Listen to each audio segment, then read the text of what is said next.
එඩුෂීන් YouTube channel. කොහොමද ඔයාලට? Hi. අන්න ඉතින් අද අපේ වියන විසිට් එකේ පළවෙනි දවස. අද අපි දැන් ඇවිල්ලා තියෙන්නේ ෂුන්බූන් පැලස් එකට. එහෙනම් අපි vlog එක පටන් ගමු. අපි මුලින්ම බලන්න ගියපු ෂුන්බූන් පැලස් එකෙන්. ඉතින් අපි ෂුන්බූන් පැලස් එක බලන්න යනකොට උදේ වෙලාව සාමාන්‍යයෙන් උදේ 9ට විතර ඇති. ඉතින් අපි එහෙනම් බලමු මේ පැලස් එක ගැන පුංචි ඉතිහාසය කතා ටිකක්. මුලින්ම කියන්න ඕනේ මේ පැලස් එක 1996 දී යුනෙස්කෝ ලෝක උරුමයක් විදිහට නම් කරලා තියෙනවා. ඕස්ට්‍රියාවේ කීර්තිමත් රැජිනක් වන මාරියා තෙරේසියා කියන රැජින ඉඳලා තියෙනෙත් මෙන්න මේ ෂුන්බූන් පැලස් එකේ. ඒ වගේමයි ලෝකයේ පැරණිම සත්ව උද්‍යානය වන ටියර් ගාඩන් ෂුන්බූන් කියන සූ එක තියෙනෙත් මෙන්න මේ ෂුන්බූන් පැලස් එකට යාබදව. ඉතින් අපි අද විශේෂයෙන්ම ආවේ මේ ඉතින් ක්‍රිස්මස් සීසන් එක නිසා ෂුන්බූන් පැලස් එක ළඟත් තියෙනවා ක්‍රිස්මස් මාකට් එකක්. අපි ආවේ ඉතින් අද ඒක බලන්න. ඒ වගේමයි මේ පැලස් එකේ ගාඩන් එක තියෙනවා. ඒක බලන්න තමයි අද අපි ආවේ. එහෙනම් අපි චුට්ටක් ගිහිල්ලා ඒ ටික විසිට් කරලා එමු. එදා අපි යන දවසේ මේ පුංචි අයට අයිස් ස්කේටින් පුරුදු වෙන්න මෙන්න මේ වගේ තැනක් හදලා තිබුණා. එහෙනම් අපි යමු මේ පැලස් එකේ ගාඩන් එක පැත්තට. ඉතින් ඔයාලට මෙතනදී පේනවා ඇති මෙහාලා මේ ලොකු ප්ලාස්ටික් මල් හිටවලා තියෙනවා. මොකද දැන් වින්ටර් සීසන් එකනේ. එතකොට ඉතින් අර ඇත්තටම පිපෙන ලස්සන රෝස මල් මේ කාලෙ වෙද්දි නැහැ. ඉතින් ඒ වුණාට ගාඩන් එක ලස්සනට තියාගන්න ඕනේ නිසා එයාලා මෙන්න මේ විදිහට ප්ලාස්ටික් මල් හිටවලා තියෙනවා. ඉතින් දවල්ට මේ වගේ තිබුණට මේ ක්‍රිස්මස් සීසන් එකේදී මේ ෂුන්බූන් පැලස් එකේ තියෙනවා ලයිට් ෂෝ එකක්. අන්න එතකොට මේ මුළු ගාඩන් එකම හරි ලස්සනට එයාලා ලයිට්ස් දාලා සරසනවා. ඉතින් එතකොට මේ මල් එහෙමත් හරි ලස්සනට තියේවි ඉතින්. අපි එහෙනම් ගාඩන් එකේ චුට්ටක් ඇවිදලා බලමු එයාලා ලයිට් ෂෝ එකටත් කොහොමද රෙඩි වෙලා තියෙන්නේ කියලා. ඉතින් මේ විදිහට එයාලා ඩෙකොරේට් කරලා තියෙන මේ හැම අයිටම් එකක්ම රෑ වෙද්දී එයාලා ලයිට්ස් දාලා පාක් එක හරි ලස්සනට හදනවා.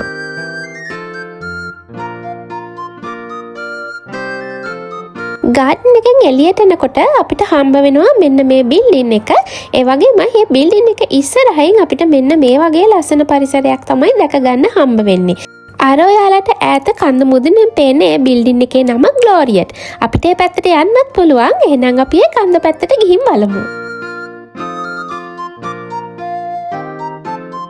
ඔන්න අපි හෙමින් බිල්ඩින් එක තියෙන පැත්තට ආවා. ඉතින් කඳ මුදුනට ආවහම අපිට බිල්ඩින් එක පේන්නේ මෙන්න මේ විදිහට.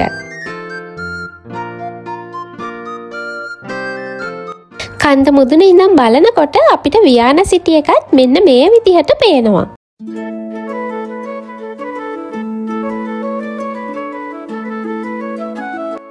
ඔන්න අපි පැලස් එකත් බලලා ඉවර වෙලා ඊළඟට යන්න තීරණය කරේ මේ දවස්වල වියානා කියලා කිව්වොත් TikTok එකේ Instagram එකේ ගොඩාක්ම ෆේමස් වෙලා තියෙන මෙන්න මේ රෙඩ් බෝයි එක ළඟට.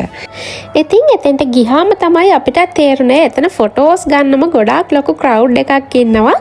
විශේෂයෙන්ම ඉතින් ගර්ල්ස්ලා. හැබැයි ඉතින් මෙහෙමයි මෙතන ගොඩක්ම පාර පනින තැනක්. ඉතින් ඒක නිසා ෆොටෝස් ගන්නකොට ඉතින් එතන පාරත් පොඩ්ඩක් අවහිර වෙනවා. ඒක නිසා ඉතින් හැම වෙලේම පොලිසියනොත් ඒ හරිය පොඩ්ඩක් ගැවසෙනවා. හැබැයි ඉතින් එහෙමයි කියලා මමත් වැඩේ අතෑරියේ නැහැ. මෙන්න මේ වගේ ලස්සන ෆොටෝස් ටිකක් අරගෙන තමයි මාත් ඉතින් ආවේ.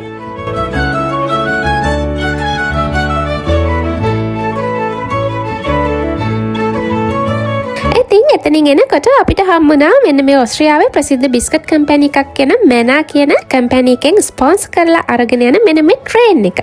ඉතින් එයාලා ක්‍රිස්මස් එකට ඒක ලස්සනට ඩෙකොරේට් කරලා මෙන්න මේ විදිහට සිටි ටුවර්ස් අරගෙන යනවා කට්ටියව.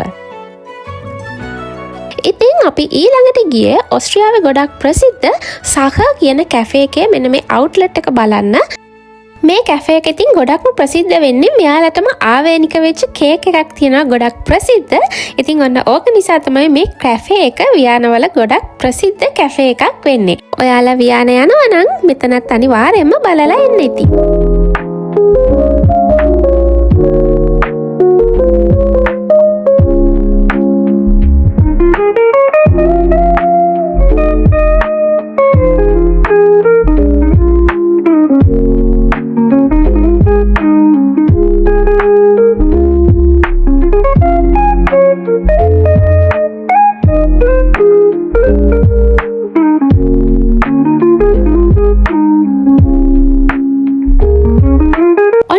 කැෆේ එකත් බලලා ඉවර වෙලා අපේ ලන්ච් එකත් අරගෙන හවස් වෙද්දි ගියා වියානවල තියෙන ලොකුම ලොකු ලස්සන ප්‍රාත කියලා කියන කානිවල් එක බලන්න. මේක ඇත්තටම ගොඩක් ලොකු ඒරියා එකක තියෙන ලස්සන කානිවල් එකක්. අපිටත් මුලින් යද්දි හිතුනේ නැහැ. නමුත් අන්තිම වෙද්දි අපිටත් ඇවිද ගන්න බැරි තරමටම මේකේ එක ඇක්ටිවිටීස් තියෙනවා ගොඩක් ලොකු ඒරියා එකක. ඉතින් විශේෂම දේ මේ කානිවල් එක අවුරුද්ද පුරාවටම තියෙනවා. සීසන් එකට විතරක් නෙමෙයි. ඔන්න ඉතින් එන්ට්‍රන්ස් එක ළඟදිම දැක්කේ ඇඟ හිරි වැටිලා යන මෙන්න මේ වගේ ෆන් ඇක්ටිවිටි එකක්. ඇත්තටම මට නම් ෆන් එකටවත් මේ වගේ ඇක්ටිවිටි එකක් නම් කරන්න උවමනාවක් නැහැ. ඉතින් අපි ළඟ ඉඳලා යටට වෙලා බලාගෙන හිටියා. මට ළඟට වෙලා බලාගෙන ඉන්නත් ඇත්තටම බය හිතුණා. ඉතින් Google එකේ තියෙන විදිහට ප්‍රාත කියලා කිව්වහම ගොඩක් කට්ටියට මතක් වෙන්නේ මෙන්න මේ තියෙන ෆෙරිස් වීල් එකලු. ඉතින් මේ ෆෙරිස් වීල් එක හදලා තියෙන්නේ 1897 දී. ඉතින් මේක වියානා සිටි එකේ සංකේතයක් විදිහටත් තියෙනවා කියලා තමයි Google එකේ කියන්නේ.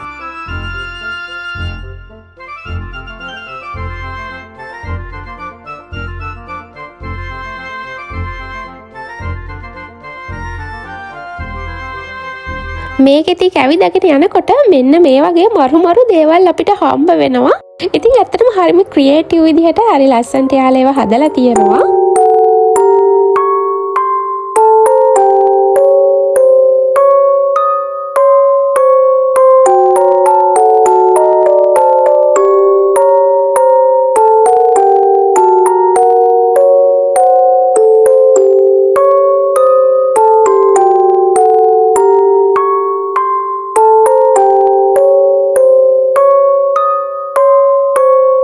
ඉතින් මෙන්න මේකත් මේ ප්‍රාතවල අපේ ඇහැ කියපු තැනක්. මේක ඇත්තටම කිව්වොත් අපේ අර ලංකාවේ හොල්මන් මන්දිර කියන්නේ අන්න ඒ වගේ සංකල්පයකට හදපු එකක්. මෙන්න මේ විදිහට අපිට ඒක ඇතුලෙන් යන්න පුළුවන්. ඉතින් මෙතන යන්න ටිකට් එකක් ගන්න ඕනි අපි මේක ඇතුලට යනවා නම්. එහෙම නැත්නම් අපිට ඉතින් පිටින් බලන්නත් පුළුවන් මේ විදිහට. ඉතින් මෙන්න මේ වගේ එකක් තියෙනවා. මේක හරියට අර නන් ෆිල්ම් එක තියෙන්නේ. අන්න ඒකේ ආකෘතියක් වගේ. ඒ වගේමයි මෙන්න මේක බලන්නකෝ. මෙයාගේ ඇස් දෙකෙන් එන්නේ මේ ලේ. ඒ ලේ වැටෙනවා මේ විලට. අන්න ඒ විදිහට තමයි ඒක හදලා තියෙන්නේ. ඉතින් මේක ඇතුලේ මෙන්න මේ මිනිස් ඇට කට්ටකුත් තියෙනවා. ඒක ඇත්ත එකක් නන් නෙමෙයි මං හිතන්නේ.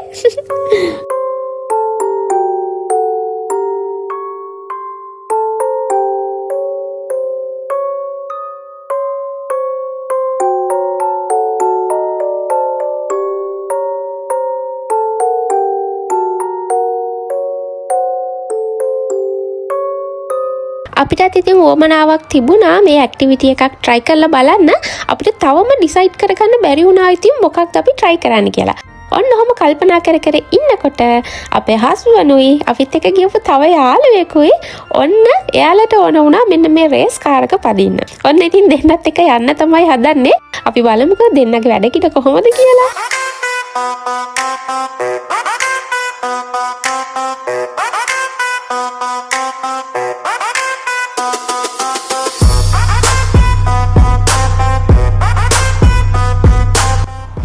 බලන්නකෝ ඉතින් වැඩකිට දාලා යන ලස්සන. මෙයාලා මෙතන යුරෝ 5ක් වගේ ගානකට සාමාන්‍යයෙන් විනාඩි 15ක් වගේ මෙයාලට පදින්න දෙනවා. කැමති වට ප්‍රමාණයක්. ඉතින් තමන්ගේ ස්පීඩ් එක අනුව මේකේ යන්න පුළුවන්.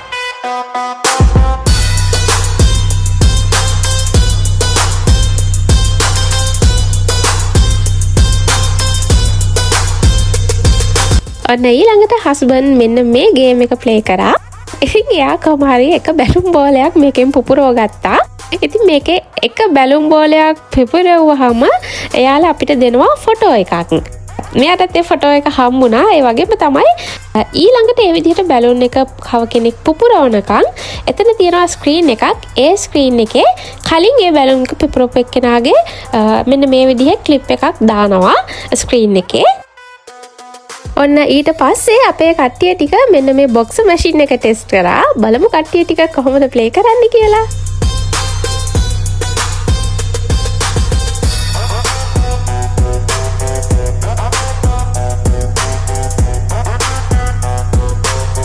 ඔන්න ඉතින් ඊළඟට කරන ෆනීම වැඩේ බලන්නකෝ.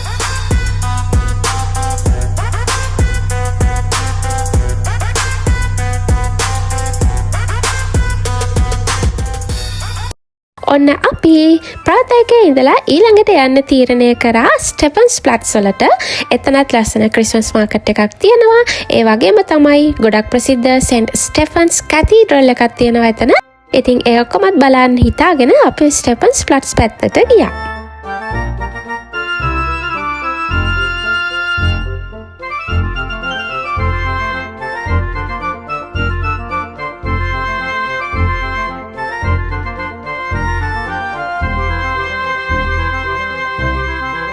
ස්ටෙෆන්ස් ප්ලැට්ස් වල මෙන්න මේ ලස්සන නත්තල් ගහක් තියෙනවා. ඒ වගේම තමයි ක්‍රිස්මස් මාකට් එකකුත් තියෙනවා මෙන්න මේ විදිහට.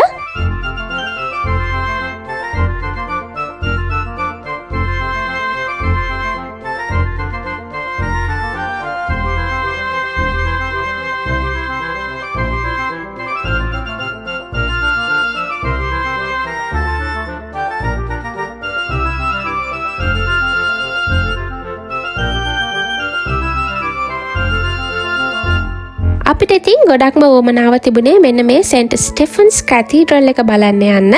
ඉතින් අපි ස්ටෙෆන්ස් ප්ලැට්ස් වලට ආවෙත් ඇත්තටම ඒ හේතුව මත. ඔන්න අපි මේ එළියෙන් බලන්නේ මෙන්න මේ ලස්සන කැතීඩ්‍රල් එක. ඉතින් ඔයාලා විශ්වාස කරන්න මේක ඔස්ට්‍රියාවේ විතරක් නෙවෙයි මුළු යුරෝපෙම ගොඩාක් ප්‍රසිද්ධ කැතීඩ්‍රල් එකක්. ගොඩාක් ක්‍රිස්තියානි බැතිමත්තු එයාලා ගොඩක් විශ්වාස කරන තැනක් මේ සෙන්ට් ස්ටෙෆන්ස් කැතීඩ්‍රල් එක කියලා කියන්නේ. ඉතින් මේක ගොඩක් පරණ දේවස්ථානයක්. ඉතිහාසයේ තියෙන විදිහට 12 වෙනි සතවර්ෂයේදී තමයි හදලා තියෙන්නේ. ඒ කියන්නේ 1137 දී වගේ තමයි මේ දේවස්ථානය හදලා තියෙන්නේ.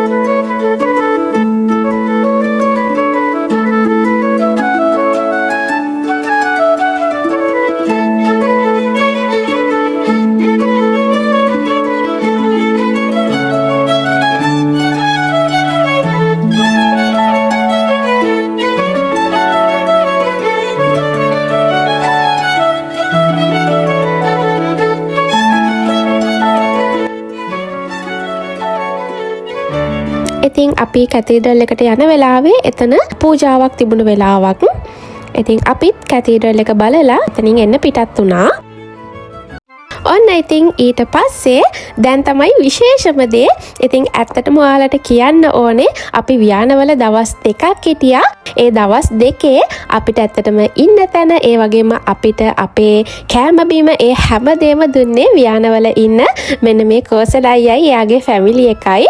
ඉතින් හරි ආදරෙන් මතක් කරනවා කෝසල අයියයි එයාගේ ෆැමිලි එකයි අපිට ඒ දුන්න ලොකුම ලොකු සපෝට් එකට. ඉතින් හැමෝම කට්ටිය ටික එකතු වෙලා ලස්සන්ට සින්දු කියලා හරි සන්තෝෂෙන් එදා ඒ රාත්‍රිය ගත කරා අපි හැමෝම.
කාවියන් තස්සරාලුරින් ඉස්සිලා හොරින් බලාවි වසරානුවන් නන්දරේ හඩින් මන්දරේ දුරින් රාවණා විත්තිවී සෙලවීටන් අවසර නැත මට ඔබේ අත ගන්නට බැඳිදෙන්න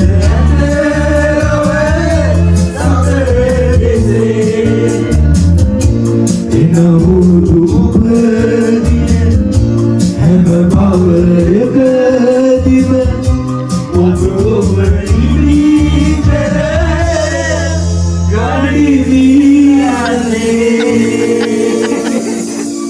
Okay. ඉතින් ආයෙත් වතාවක් කෝසලයටයි යාගේ ෆැමිලි එකටයි තෑන්ක්ස් කරන ගමන් ඔන්න අපේ වියානවල ගත කරපු තවත් ලස්සනම ලස්සන දවසක් මේ විදිහට ඉවර වෙනවා. එහෙනම් ඉතින් තවත් ලස්සන වීඩියෝ එකකින් මේ විදිහට හම්බ වෙනකන් මම ගිහින් එන්නම්. මගේ වීඩියෝ එක බලවට ඔයාලට ගොඩක් ස්තුතියි. ආයෙත් ලස්සන වීඩියෝ එකකින් හම්බ වෙමු. එතකන් සතුටින් පරිස්සමින් ඉන්න. බයි.